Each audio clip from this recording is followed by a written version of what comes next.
Meus amigos, minhas amigas, boa noite. Vamos conversar hoje sobre brilhe a vossa luz. É uma colocação que está no Sermão do Monte, que são os capítulos 5, 6 e 7 do Evangelho de Mateus, onde está condensado uma série de colocações e ensinos de Jesus. E esse é um deles. Brilhe a vossa luz. Agora veja uma coisa interessante. Geralmente, nós vemos na doutrina espírita, nós vemos no cristianismo, pessoas que escrevem que nós não devemos aparecer, que nós não devemos querer nos mostrar. Por quê? Porque a humildade pede que nós fiquemos escondidos, que nós não apareçamos. O próprio Jesus diz: não veja a tua mão esquerda o que faz a direita. Ou seja, as pessoas dizem, nós temos que fazer a caridade ocultamente. Ou seja, eu estou no meio da rua, alguém me estende a mão, pede esmola, e eu vou dar, eu teria que me esconder, chamar a pessoa no cantinho, vem cá, aqui não tem a gente, não, toma esse dinheiro, isso aí, como se fôssemos marginais. Não, na verdade, é porque essa visão está completamente errada. Ele mesmo manda, brilhe a vossa luz. E mais adiante, ele diz assim: não se acende uma candeia para se colocar debaixo do alqueire, que é debaixo de uma cama, debaixo de alguma coisa, mas sim no candelabro para iluminar todo mundo que está na sala. Ou seja, nós temos que aparecer para que as pessoas possam ver aquilo que nós fazemos e aquilo servir de exemplo para elas. Quando ele diz, inclusive, brilhe a vossa luz, ele complementa, para que os homens vejam vossas boas obras e possam louvar a Deus que está nos céus. Então, que humildade é essa que eu tenho que ficar escondido para fazer as coisas? Não, eu tenho que fazer a luz clara. O que eu não posso e devo fazer é uma outra história. Ou seja, eu não devo fazer para querer aparecer. Você vê às vezes pessoas que quando tem na televisão uma campanha para alguma coisa e a pessoa vai para levar o dinheiro e aí é apresentado, olha, ela está doando aqui R$1.000, e a pessoa ri, essa está querendo aparecer, quer mostrar para todo mundo como é uma pessoa boa, Se eu quero levar o dinheiro, eu digo, quando é que bota, onde é que a conta? Tal conta. Aí você manda para a conta. Fim de papo. Se alguém lá pegar e descobrir e quiser dizer o nome, é um problema dele. Mas eu mandei, não quero aparecer, para que eu tenho que ir lá no palco para todo mundo ver que eu dei R$1.000? Simples. Então, mas você está fazendo. Se você tem que fazer publicamente, por exemplo, você vai distribuir comida, sopa para os pobres. Beleza. Então você vai fazer como isso, escondido? Vai chamar os pobres num lugar que eles entrem e ninguém veja. Isso é coisa de marginal. Não. Você vai fazer, vai distribuir sempre, senão vai dar para todo mundo. Você não tem dinheiro para poder dar comida a todos os pobres da Bahia, de Salvador. Da Bahia eu nem falo, de Salvador, você não tem como. Nem Bill Gates, o dinheiro dele daria para isso. Então, você vai ter que dar para algumas pessoas.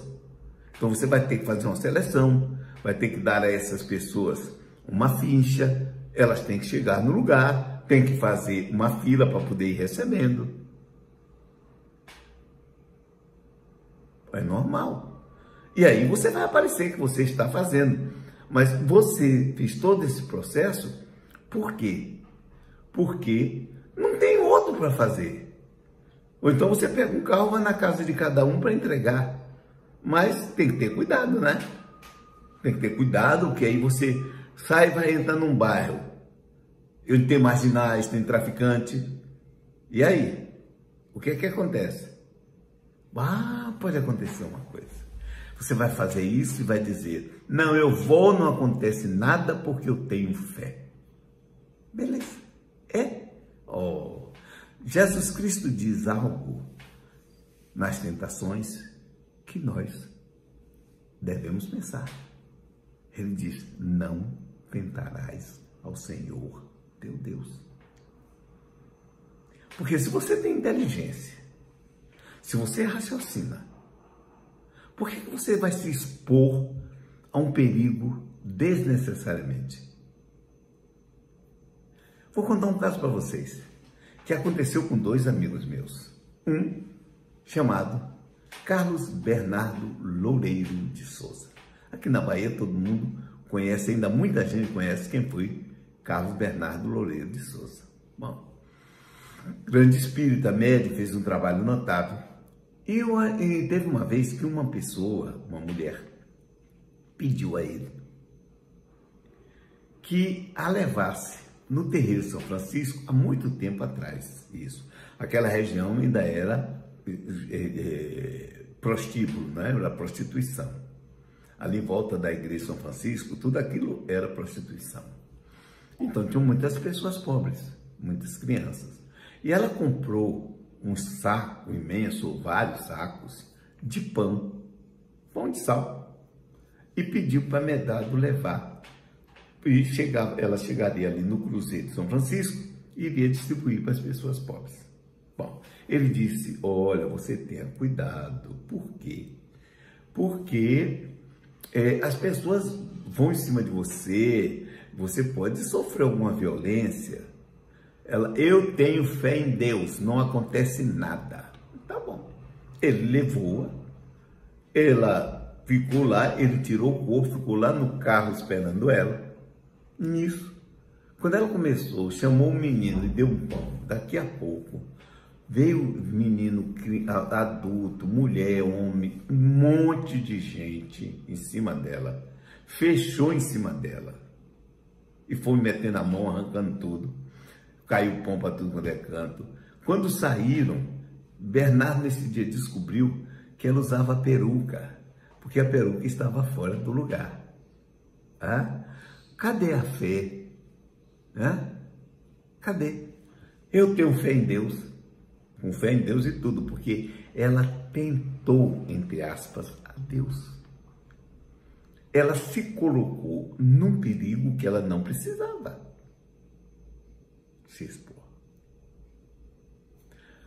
Aí Bernardo estava numa reunião mediúnica com meu amigo José Medrado, que era o médium e que os espíritos se materializavam na casa dele, que era ali no Orixá Center.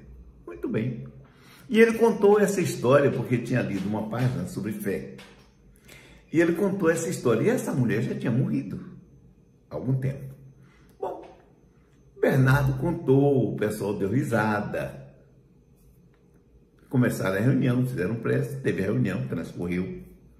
Quando chega no final da reunião, que Medrado sai do lugar onde ele ficava, não é? Sai, vai para o meio do povo, já para terminar de fazer a prece final. O gabinete mediúnico, como é chamado. Aí, eles começaram a sentir um fedor de coisa podre. Aí, alguém saiu procurando, entrou no gabinete mediúnico e viu no canto um negócio muito sujo, imundo, estava lá. E o fedor vinha dali. Pegaram, viram que era uma peruca, toda suja. Nesse momento, Medrado incorporou a mulher e disse para a mulher incorporada, disse: Bernardo, gostei muito de você ter lembrado de mim, tanto assim que eu trouxe um presente. Ela havia transportado a peruca dela de dentro do caixão do cemitério onde estava para aquele lugar. Serviu de duas coisas. Primeiro, de uma prova da continuidade da vida além do túmulo. Segundo, da mediunidade de transporte. Né? Mediunidade de transporte não é a pessoa se transportar para lugar nenhum, não. Né? É uma mediunidade de efeitos físicos em que os espíritos trazem objetos utilizando o ectoplasma da pessoa. Então, ela, com os espíritos naturalmente, resolveram trazer aquilo. E ela deu uma lição em verdade. Você veja como os espíritos são. As pessoas continuam dizendo, você está dando risada? Espera aí que eu vou aprontar uma com você. Ao mesmo tempo que deu um exemplo de que realmente a vida continua, de que a mediunidade de efeitos físicos e de transporte, portanto, usando os efeitos físicos, funciona, existe, ela também botou lá uma peruca fedendo com uma desgrama que tiveram que depois queimar para poder se livrar da peruca. Vejam só. Então, que coisa interessante, não é? Ela quis mostrar fé. Mas ela estava então fazendo brilhar a luz dela. Não dessa forma. Não dessa maneira. De forma nenhuma. Por quê? Porque nesse ponto a pessoa se expõe. Nós temos razão, nós temos raciocínio. Fé é para ser usada de maneira racional. Aliás, o Espírito Emmanuel diz que fé é uma conquista intelectual. Sim, porque para que eu tenha fé, é preciso que eu acredite que o fato vai acontecer. E como eu posso acreditar? Quando eu tenho feedbacks. Quando eu tomo uma atitude de fé e funciona, e eu tomo outra atitude de fé e funciona. Então aí, cada vez mais pelo feedback, a minha fé se consolida. Agora, eu me expor sem necessidade, ela poderia distribuir o pão, mas para isso, se ela quisesse fazer, teria que pedir à polícia uma ajuda para estabelecer uma zona de segurança e as pessoas poderem ficar em fila, entrar e receber. Isso não é querer se mostrar, isso é usar a inteligência. É interessante isso. Então, brilhar a luz. Mas eu estou falando isso só no caso da caridade.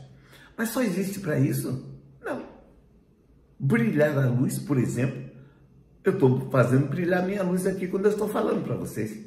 Quando eu faço palestra no Centro Espírita, quando eu faço live agora. Então, eu estou aparecendo.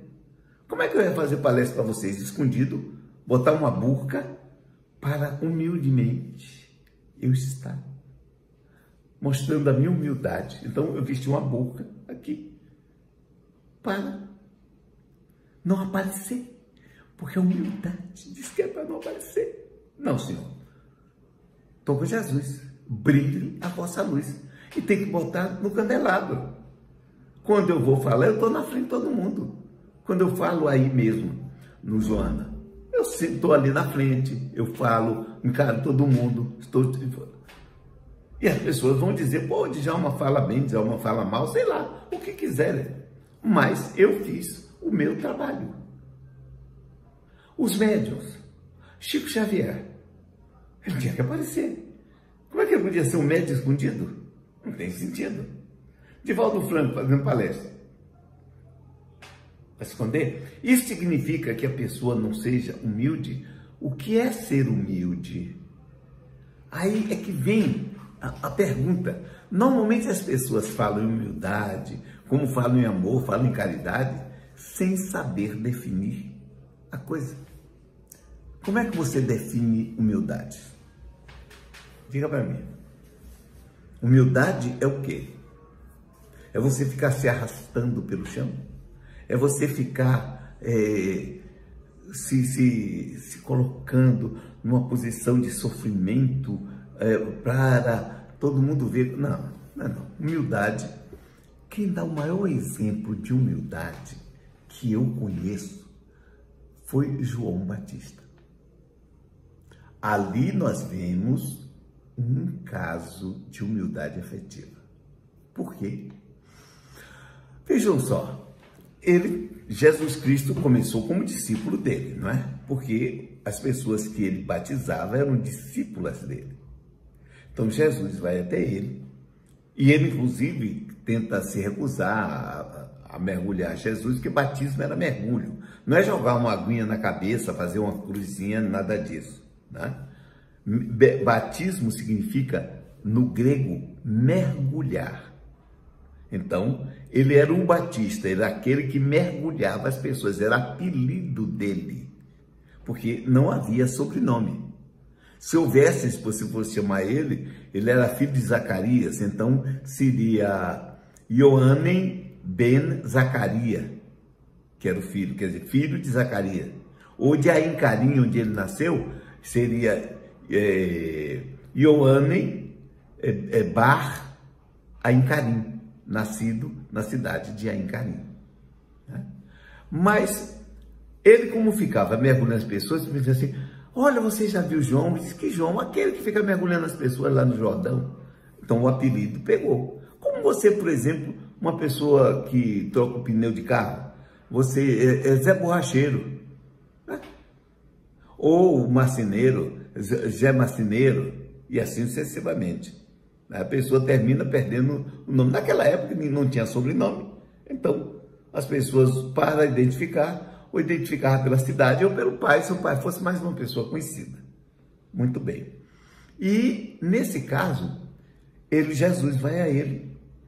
E depois que Jesus passa um período fazendo o célebre jejum, ele vai e começa a pregar. Inclusive a pregação dele, se vocês pegarem o Evangelho de Mateus, a partir do capítulo 3, quando aparece o João e aparece Jesus chegando lá e sendo mergulhado por ele, é dito assim, Jesus começa a pregar, inclusive começam os discípulos de Jesus, eram 2 discípulos de João, que eram André e João. João, o futuro evangelista. André era irmão de Simão, que Jesus botou o apelido de Pedro. E João era irmão de Tiago, os 2 eram filhos de Zebedeu. Então vejam, eles 2 são discípulos de João. Quando Jesus vai passando, está isso no Evangelho de João, se vocês lerem o primeiro capítulo, está lá. Jesus passa, aí João diz assim: eis o Cordeiro de Deus que tira os pecados do mundo. Aí os 2 se levantam e vão seguir Jesus, vão atrás de Jesus. Jesus, quando vê aquelas 2 pessoas vindo atrás dele, para e diz: o que é que vocês desejam? Ah, queremos saber onde moras. Disse: então venham comigo. Ele ia para a casa de Lázaro e dali em diante os 2 se tornaram discípulos. André chama o irmão Simão, que se torna discípulo. João chama Tiago e os 4 formam o grupo dos primeiros discípulos de Jesus. E esses primeiros discípulos, Jesus começa a pregar também como João pregava. Se você pegar o capítulo 3 do Evangelho de Mateus, o versículo 2 vai dizer justamente isso. Mudai a vossa mente, porque é chegado o reino de Deus. Se você tem uma Bíblia, o Novo Testamento, e for lá, está lá, arrependei-vos. Está errada essa palavra. As pessoas usam arrependimento, eu tinha uma vida ruim, agora eu estou arrependido. Não. Na verdade, a colocação dele no grego, que é os evangelhos estão escritos em grego, a tradução olhem bem, diz o Batista, metanoite é o verbo metanoeu, e é formado essa palavra de 2 palavras, um prefixo, metá, e nous, que significa mente. Metanou é com a mente, ou seja, mudando a mente, transformando a mente, é isso que a palavra quer dizer. Então, mudai a vossa mente, ele diz, metanoite engikigaha e basileia tu uranu. Mudai a vossa mente, porque é chegado o reino dos céus. Basileia quer dizer reino, e uranu é Uranus, quer dizer céu. Então, que mais tarde fica chamado o reino de Deus. Isso teria uma explicação, mas não vou passar por cima porque não é o nosso objetivo. O nosso objetivo aqui é falar sobre o brilho de vossa luz. Bom, aí Jesus começa a pregar. Aí dá um fato interessante, que acontece sempre. Os discípulos de João começaram a sentir ciúme. Por quê? Porque os discípulos de Jesus estavam batizando. O próprio Jesus nunca batizou ninguém. É o Evangelho quem diz isso. Mas os discípulos batizavam, ou seja, empurravam a cabeça das pessoas dentro do rio. Porque o batismo era um símbolo, ou seja, a pessoa entrava no rio, o João empurrava a cabeça, quer dizer, a pessoa mergulhava. A água não tira a sujeira? Pois é, era um símbolo de que naquele momento estava se lavando a alma da pessoa. Que mais tarde ficou aquele negócio de lavar com sangue, o sangue do Cristo. Também eu explico daqui a pouco se houver necessidade. Então, quando a pessoa saía da água, estava limpa. Ou seja, tirou todos os pecados antigos e dali para frente era uma pessoa nova. Realmente, quando você acaba de tomar banho, você se sente uma nova pessoa, tá? Você vem tomar banho, tá com CC, tá com o corpo todo sujo e tal, e aí entra no banheiro, passa a mão, tá? Quando sai dali, ó, o corpo sai lavado, e parece que lava a alma também. Então, nesse caso, lavava a alma. Então, olha que coisa muito interessante. Bom, os discípulos de Jesus começaram a batizar, Jesus não fazia. E a pregação de Jesus era a mesma. Metanoei, teengkigarre, basileia, turanu. Podem ver, está lá no Evangelho. Mudai a vossa mente, porque é chegado o reino dos céus. Nada de arrepender-vos, não tem nada disso. Mudai a vossa mente, porque é chegado o reino dos céus. É a metanoia. Metanoia quer dizer mudança de mente. Né?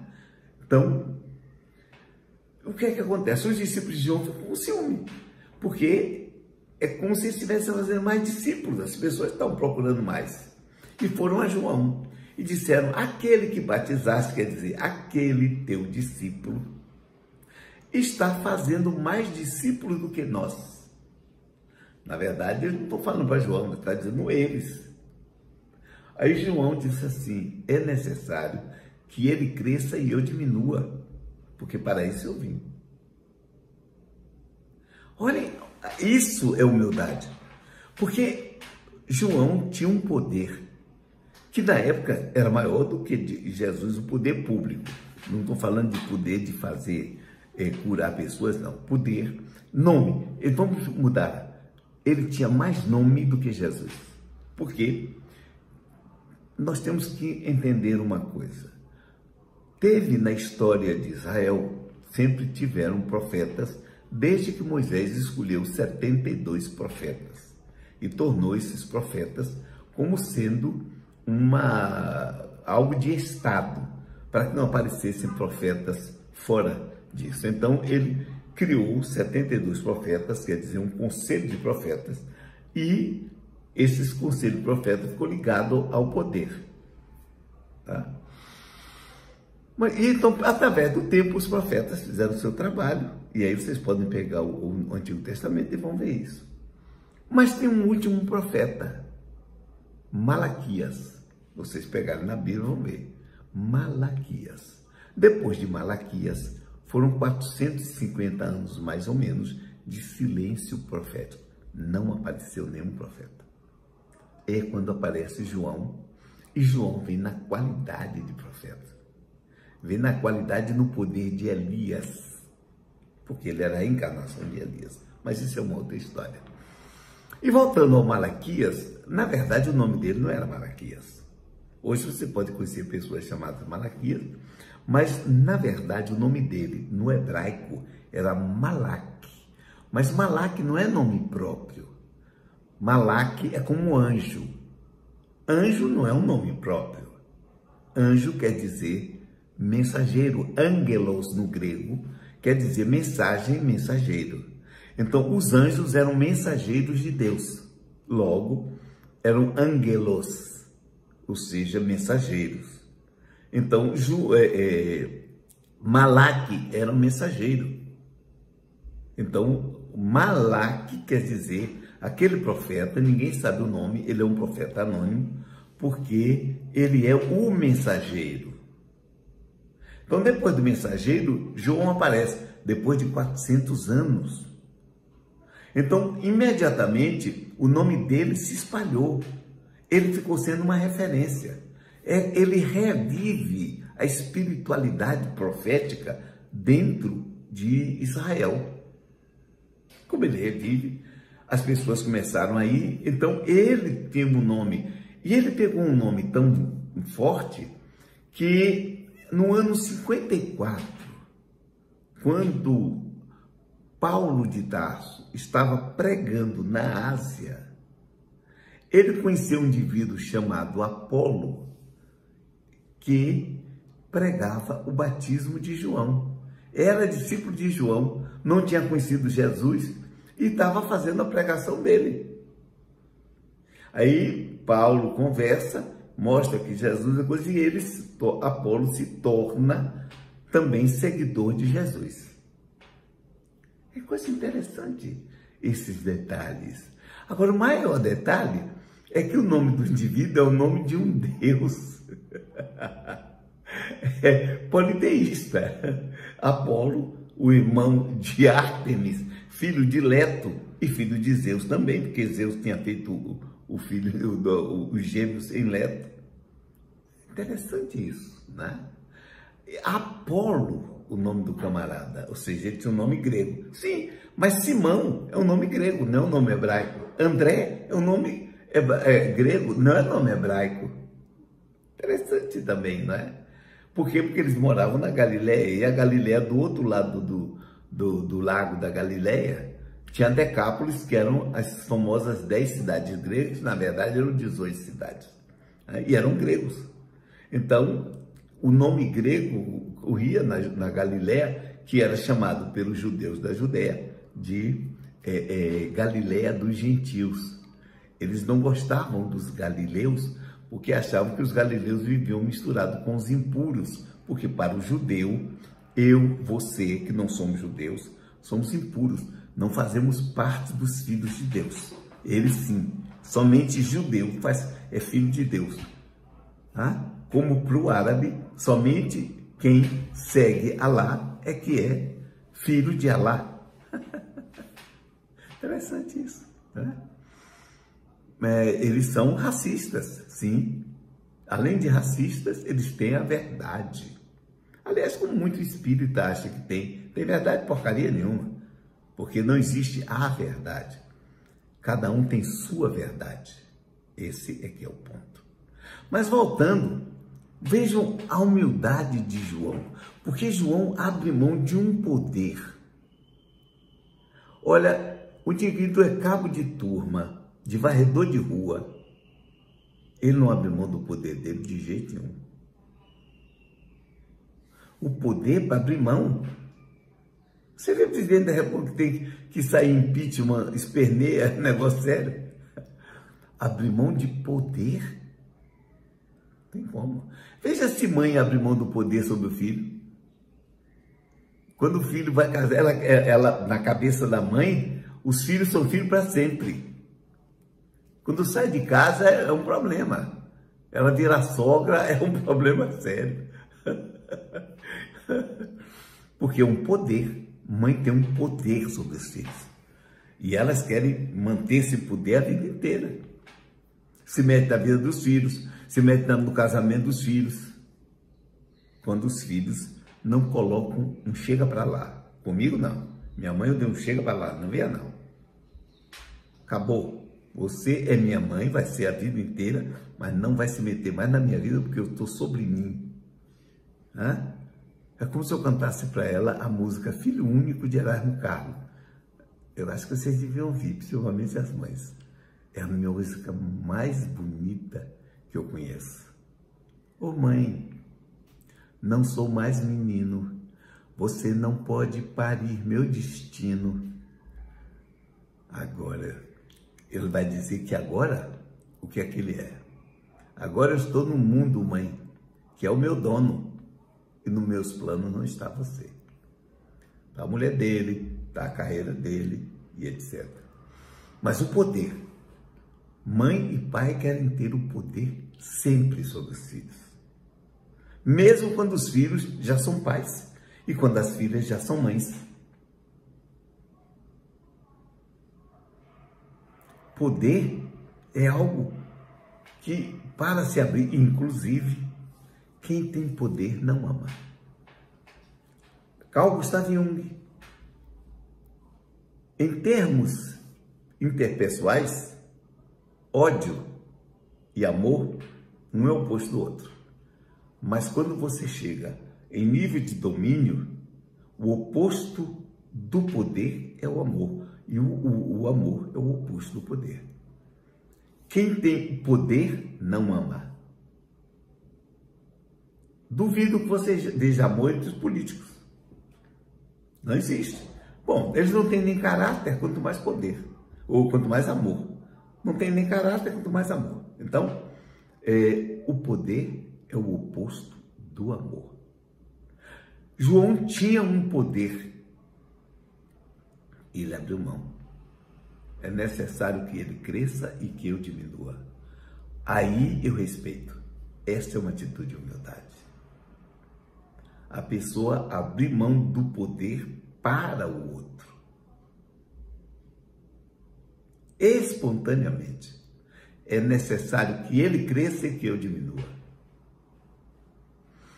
Então, no fundo, o que é ter humildade? É a pessoa saber os seus limites. E é interessante. Tenha muito cuidado se você é um profissional.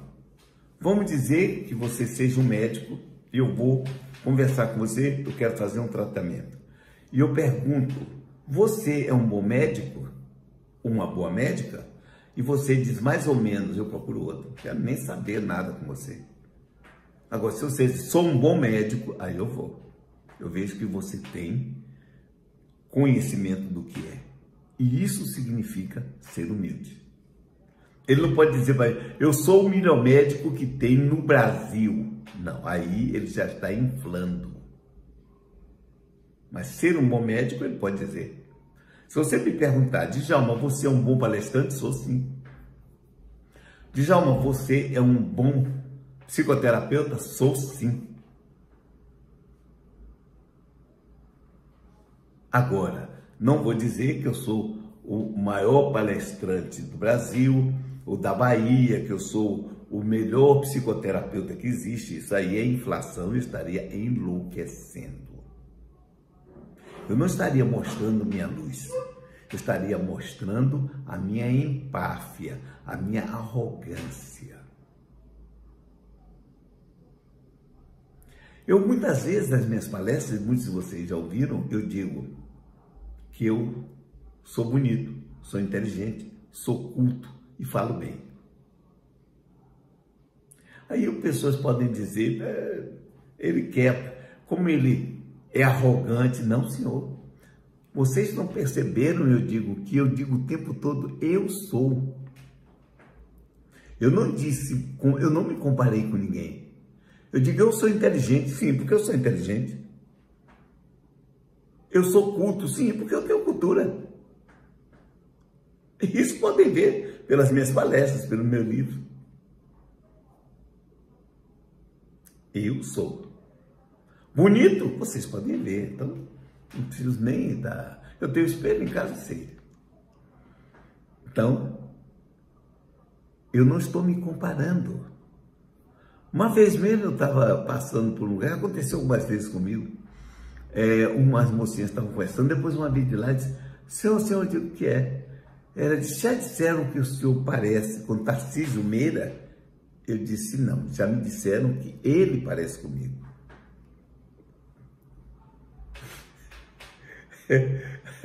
Ela ficou dando risada. Uma vez foi no supermercado. Na hora que eu cheguei no caixa, estou pagando, ela olhou para mim e disse assim, já me disseram que o senhor parece com Tarcísio Meira? Eu disse, não. Já me disseram que Tarcísio Meira parece comigo. Aí vocês podem dizer, aí uma arrogância é assim, eu estou me mostrando mesmo. Daí, eu assumo. Então, voltando, conversar esse assunto. Olhem que coisa interessante. Brilha a vossa luz. Qual é a sua luz? Você tem ideia de qual é a sua luz? Você tem feito essa luz brilhar? Tem gente que tem uma luz escura, por exemplo, é conhecido como um pedaço de cavalo. Aquelas pessoas que dizem assim, eu sou autêntico. Não é não, é mal educado e um pedaço de cavalo. Tá bom. Quando você vê alguém dizer assim, ah, não, eu sou assim mesmo, quer dizer, eu sou assim mesmo, um cavalo batizado. Acabou. E isso está brilhando uma luz escura. Porque a pessoa ter orgulho de ser bruta e estúpida. Não, eu sou verdadeiro. Calma. Calma. Tem uma colocação de Emmanuel que eu também gosto muito, que ele diz o seguinte: quando a gente vai falar a verdade para alguém, a gente tem que ter cuidado. Porque a verdade é uma joia. É algo precioso.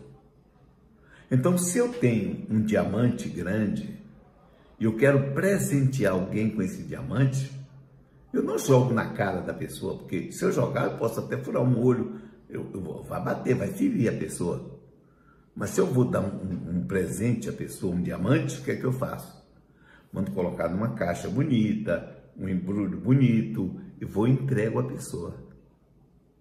Então, eu posso falar uma verdade para uma pessoa, mas sem precisar ser bruto e estúpido. O que a pessoa apresenta, essas pessoas que dizem que eu sou verdadeiro, não, é mal educado. Não recebeu educação doméstica. Os pais e a mãe eram assim também, só pode ser. Porque então ele é a ovelha negra da família. Então isso não é brilhar a luz. Brilhar a luz é para esclarecer, é para iluminar.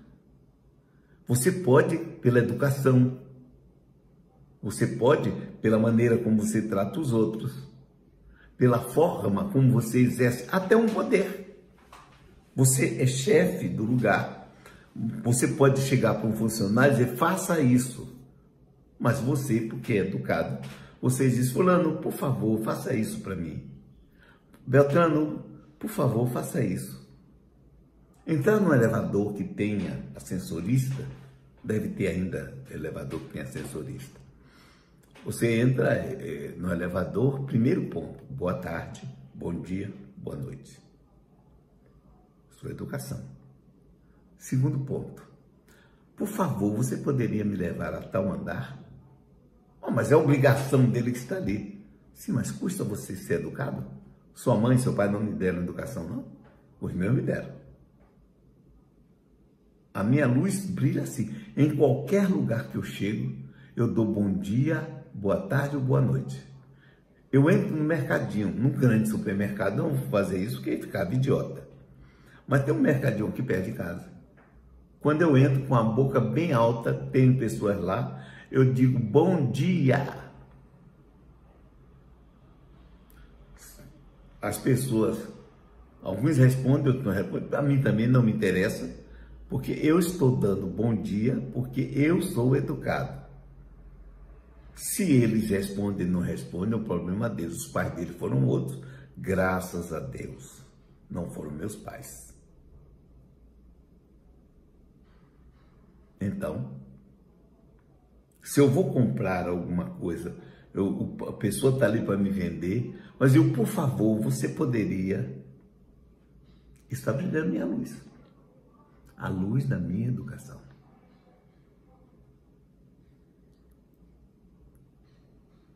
E ela vai brilhar sempre.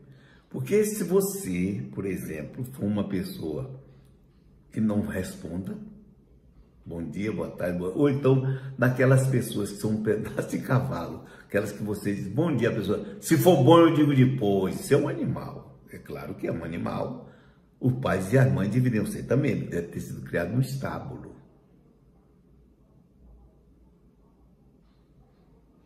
Tá? Porque ninguém está ali para ouvir a grosseria dele. Então, o que custa? E eu aprendi isso com Jesus, vocês sabem?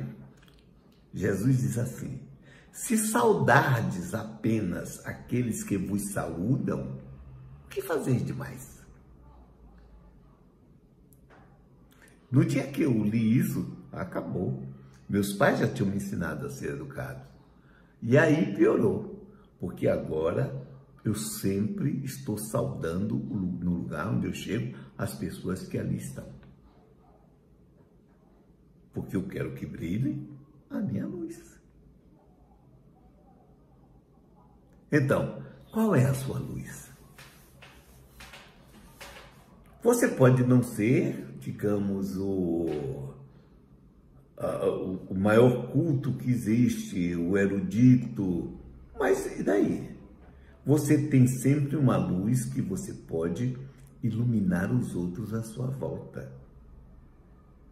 Na palavra, na forma educada de lidar, na gentileza, dentro de casa, sendo uma pessoa gentil. É interessante, não é? Por que as pessoas dentro de casa às vezes são um pedaço de cavalo? Por que dentro de casa não se pede por favor? Por que eu não posso chegar para o filho e dizer, por favor, meu filho, vá pegar tal coisa ali para mim? Por que eu estou dizendo, oi, fulano, pega ali? É isso. Não aprendeu a ser educado, não? E é assim que você ensina o filho. Seja você pai, seja você mãe. E se você, marido e mulher, a educação entre os dois, por que não tem? Tem que ter. Um pedir ao outro, por favor. Qual é o problema? Quando acorda de manhã, dá bom dia, o outro responde também.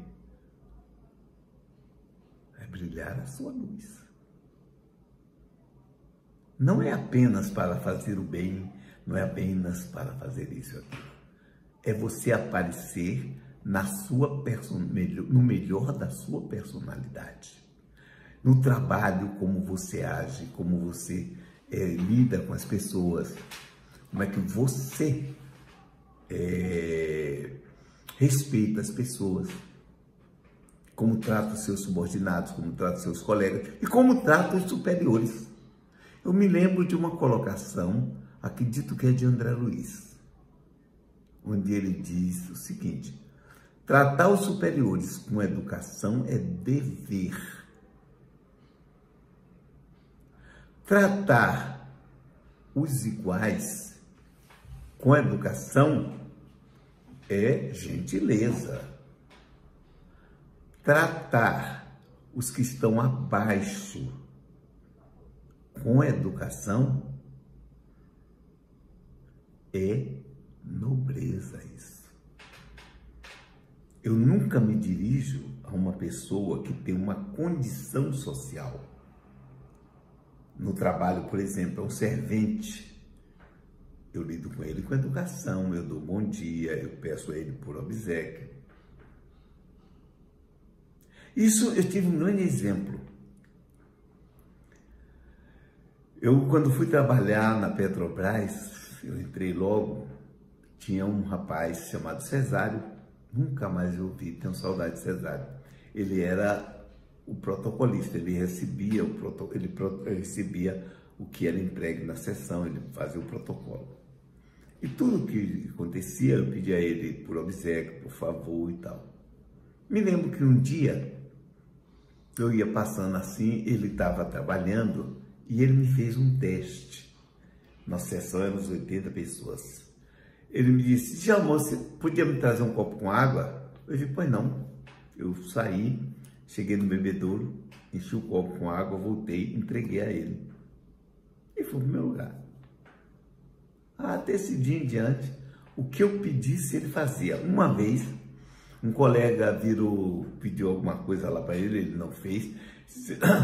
Mas Djalma pede a você, você faz. Ele disse, Djalma é diferente. Educação. Eu nunca fiz favores maiores a ele, não. E no dia que ele me pediu um copo com água, por que eu não podia pegar? Porque ele era praticamente servente? E por que eu não podia fazer? Ele é uma pessoa, meu colega. E a função dele é importante. A minha função não era mais importante que a dele. Porque se é a função dele, como é que eu poderia fazer o meu trabalho? Hã?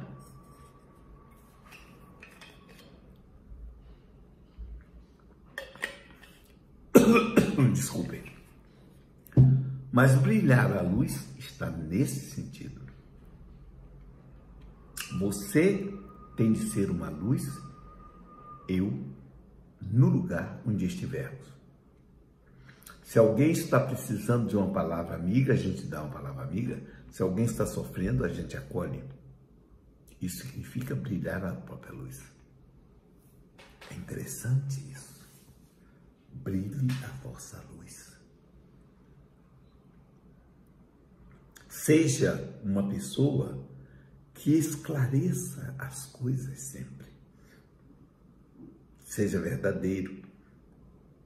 Dentro dos limites, não precisa também ser tão verdadeiro a ponto de se tornar mal educado. Em tudo, use o bom senso. E que a sua luz brilhe. No centro espírita, como pode brilhar a luz? Primeiro, não seja fofoqueiro, que o centro espírita está cheio de fofoqueiro. Se você vê alguém fazendo uma coisa errada, vai lá e conversa com a pessoa. Aliás, isso é ensinado por Jesus. Se alguém pecou contra ti, olhe bem, se alguém pecou contra ti, vai a ele, conversa com ele. Se ele te ouvir, ganhaste teu irmão. Se ele não te ouvir, chama 2 testemunhas, vai até ele, fala com ele. Se ele te ouvir, ganhaste teu irmão. Agora, se não te ouvir, denuncia-o na Assembleia. Porque você fez, você buscou fazer a coisa. Então, no centro, a coisa deve ser assim também. E também, para brilhar a nossa luz, nós devemos ter cuidado com o que falamos. Uma vez eu estava no centro, chegou uma senhora que o filho tinha sido assassinado na frente dela, e ela foi e falou com a pessoa que dirigiu o centro. Conversou e tal com a pessoa, dizendo o que tinha acontecido. Ela disse, por que isso aconteceu? Eu disse, minha senhora, a pessoa lá, é porque na outra existência o seu filho foi criminoso. E a senhora ajudou. E agora ele passou por isso e a senhora está passando pela perda. Eu fiquei com uma raiva do sujeito. Depois eu fui atrás da mulher e disse tudo o que ele disse. Primeiro, que ele não sabia. Segundo, o Espiritismo é consolador. E que consolação isso dá? A obrigação nossa é consolar.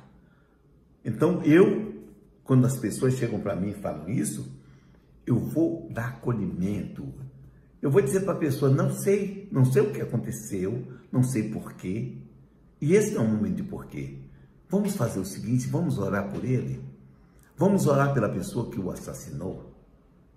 Essa que é a atitude. Esses pretensos reveladores são criminosos. Isso é um crime que se faz.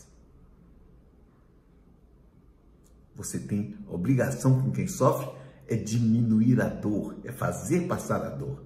E uma mãe que perde um filho, você não faz passar a dor assim. Então, pare para pensar. Está no Sermão do Monte. Brilhe a vossa luz. Então, seja uma luz em qualquer lugar.